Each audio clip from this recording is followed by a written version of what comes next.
مدینہ پاک کی مٹی یہ بھی خاک شفا ہے کہ جب حضرت ایوب علیہ نبینا علیہ السلام کا پاؤں جس مبارک زمین سے لگے اس میں شفا ہو، تو امام الانبیاء کا پاؤں جس زمین پہ لگے اس میں شفا کیوں کر نہیں ہوگی؟ واہ واہ واہ، سبحان اللہ۔ میرے سنت کا کلام ہے نا جی۔ اے خاک مدینہ تیرا کہنا کیا ہے،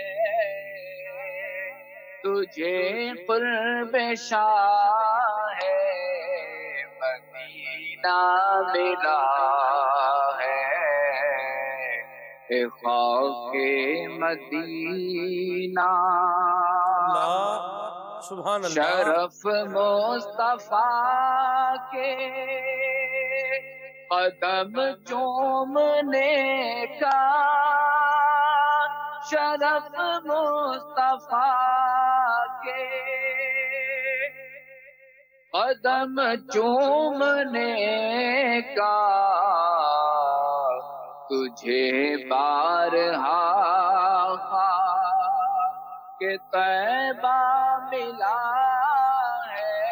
اللہ اللہ اللہ اللہ۔ تجھے بارہا کہ طیبہ ملا ہے۔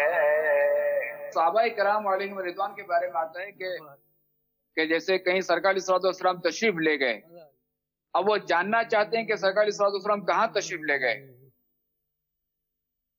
تو صحابہ کرام علیہم رضوان خوشبو کے پیچھے پیچھے چلتے تھے، کیونکہ ہمارے آقا علیہ السلام جہاں جہاں سے تشریف لے جاتے تو اس جگہ کو مہکا مہکا کر تشریف لے جاتے تو وہ جگہ جو مہک جاتی تھی۔